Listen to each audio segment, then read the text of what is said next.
A lot of what pulls people that direction to organically grown or locally grown food on a more personal basis is the driving force behind that, I think, is spiritual. It's a look for people to reconnect with the land, a personal way to reconnect with creation. It was always an important part in our tradition. And anytime you inject synthetics into it, you start short-circuiting or disrupting all of those natural cycles and systems and balances that go on in soil and in the microenvironment in which we grow crops. And when you do that, then there's more room for other things to go wrong. The self-developed set of checks and balances starts to go away. Then we start trying to fill those in with a new insecticide or a different herbicide, or a combination of herbicides, and where you look at managing balance and that in the organic system. So the approach is really fundamentally different, and we have the mindset that we're smart enough to figure out exactly what we need.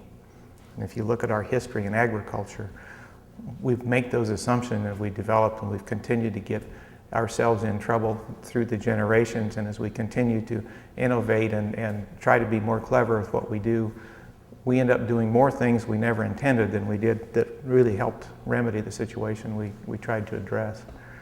And I don't see that getting any better. Yeah. And it gets more costly. It imposes more risk on the environment, imposes more risk on our neighbors and other citizens within the community.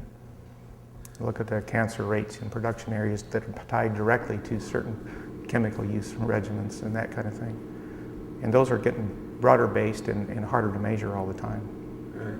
And we only look at them in single factors, but there's synergy. Every time you introduce a second one or a third one or a fourth one, you get in multiple sets of additional issues that need to be investigated, and we don't do that. You've got to let the natural checks and balances between insects, pests, and disease and the crops you want to grow and everything else that interfere with that, and disrupt that process as little as possible so that you at least get the production you need off of it to make it work. And systems well managed are very productive at a very low cost, and they can keep going. We don't have to put all this external energy back into the system. Right. Okay, so then tell me about your operation today. Today, today in the U.S., to sell organic products, you have to be certified to the National Organic Program standard. We have been certified to that standard, or a standard that exceeds it for the most part, for nearly 30 years. We started the business here about 1980 in cleaning, grading, and helping to market organically grown grains. And in '87, we added other manufacturing capabilities to that. And so I spend most of my time trying to manage that operation. We do a whole variety of products right now. We started out to do soybeans, popcorn, corn, and a little wheat was our market focus. For human consumption? This was all for human consumption, and it was cleaned and graded and sold as whole grains. And the demand for organic soybeans and wheat and a little bit for corn in Western Europe in the late 70s and the early part of the 80s gave us enough volume here that we were willing to go ahead and take the risk and start a whole new business built around cleaning, because we had nothing to start with. And borrowed what we could and put the program together and just started. It's one of those things you couldn't plan. There was no market structure, there was no market information available. We have a number of items that we specialize in. Popcorn, we do popcorn and spelt, and some of these other exotic grains or ancient grains, and we have them in bulk bins in natural food stores scattered all over the country now. And so that's been, we started growing popcorn in the late, I think '78 was our first organic crop of popcorn. We've been growing it ever since. Wow. Did I understand you right? In the first few years, your market was primarily in Europe? Primarily European. Mm-hmm. How did you find out about that? Well, again, it's reading and communications. It's a small world, and the number of organic folks. We were one of 2 facilities in the whole central United States that were accredited or certified to meet the qualifications to export into the European market in the early 80s. So, and our customers came to us to check us out. So we've had businesses and government agencies and regulatory bodies from all over Europe, Japan, Taiwan, Hong Kong, come to the farm to see us. So that's been a real treat, as far as I'm concerned. When you have people come from businesses and operations in Sweden and Denmark and the UK, and they're coming from Belgium and France and Germany and Switzerland and Italy and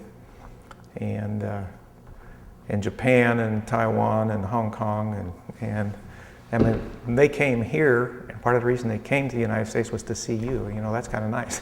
Yeah. Where's the future? I think the future for really successful agriculture is going to be in organic and smaller scale. More hands-on, more people involved. Because? Because we have not the resources. We're so energy intensive right now. And we've probably hit peak oil. If we're not, we're going to be there very soon.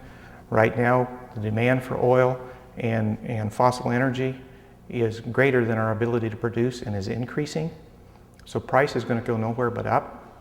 I mean, I think it's not going to be long before we look at $100 barrel oil as a bargain. And we can't continue to farm the way we're doing.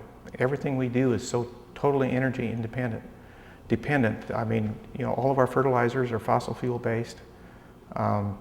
The energy and stuff that it takes to transport that stuff around. Our energy recovery efficiency is declining, it's not increasing.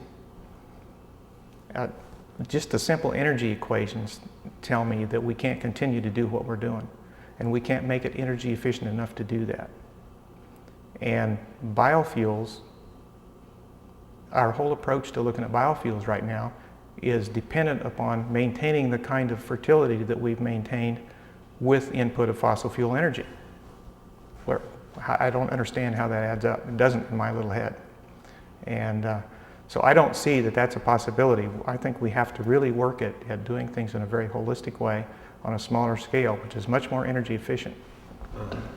And so I think it's, my other argument is, we've been told get bigger, get out, and we've been told that this is the right way to go. And we have a big debate, the Farm Bill right now about subsidies.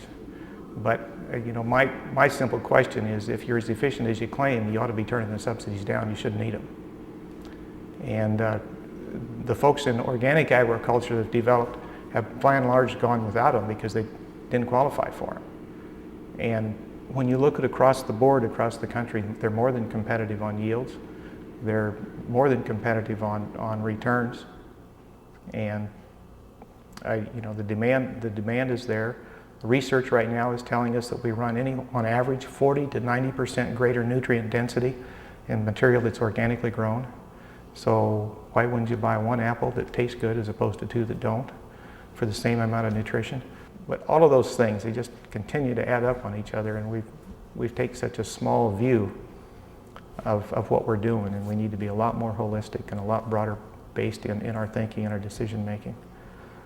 And those are all our responsibilities, and it's our responsibility to manage that the best we can, but it should also be our responsibility not to put those risk factors off on our neighbors. And our whole system does that continually, not just in agriculture, we do it in everything.